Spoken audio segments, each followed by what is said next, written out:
नमस्कार दोस्तों। आशा है कि आप लोगों को महाभारत भाग 24 पसंद आया होगा। इस वीडियो में हम महाभारत के आगे की कहानी पर चर्चा करेंगे, तो चलिए वीडियो को शुरू करते हैं। महाभारत कथा में दो ऐसे योद्धा थे जो अपनी वीरता, साहस, शक्ति, बल और यश में संपन्न थे। एक था अर्जुन का पुत्र अभिमन्यु और दूसरा था भीम का पुत्र घटोत्कच। इन दोनों युवा योद्धाओं ने अपने उत्साह, पराक्रम और समर्पण के माध्यम से महाभारत के युद्ध में अपनी महत्वपूर्ण भूमिका निभाई। अभिमन्यु अर्जुन का अग्रज योद्धा ने अपनी प्रतिबद्धता और साहस से युद्ध में अपनी शक्ति का प्रदर्शन किया। उनकी वीरता और उनके धैर्य ने महाभारत के युद्ध में एक महत्वपूर्ण भूमिका निभाई। दूसरी ओर घटोत्कच ने अपनी अद्वितीय शक्ति से युद्ध किया। उनका पराक्रम महाभारत के युद्ध में एक महत्वपूर्ण भूमिका निभाई।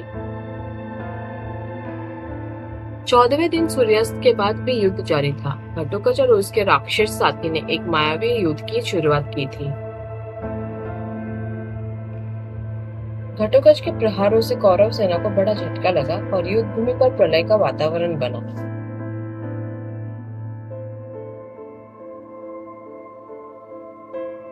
घटोत्कच के प्रहारों से कौरव सेना भारी हानि उठा रही थी। समस्त दिशाओं से चिल्लाहट होने लगा।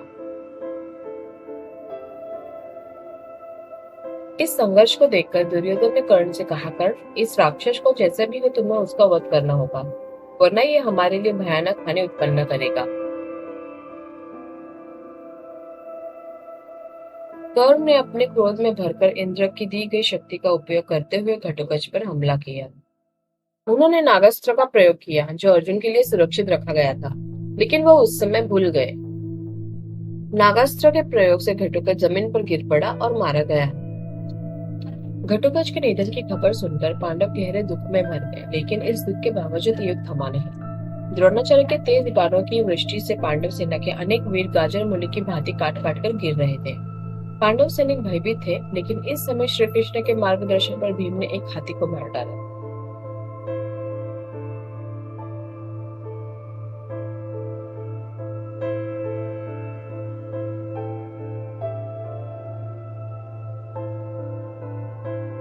और युधिष्ठिर ने उच्चारित किया, अश्वत्थामा मारा गया। बाद में वे धीरे से जोड़ते हुए बोले, मनुष्य नहीं, हाथी।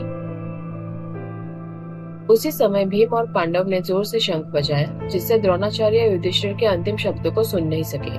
उन्होंने केवल ये समझा कि उनका पुत्र अश्वत्थामा मारा गया।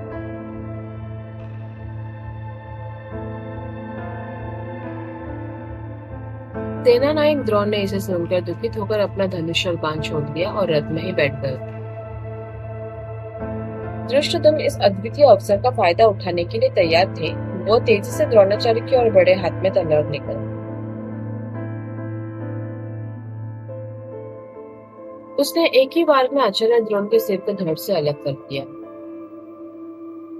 द्रोणाचार्य के निधन के साथ ही कौरव सेना में हलचल मच गई। पांडव सेना ने भागते हुए कौरव सैनिकों पर बाणों की वर्षा करते असंख्य सैनिकों को मार डाला। इस रूप से द्रोणाचार्य का अंत हो गया।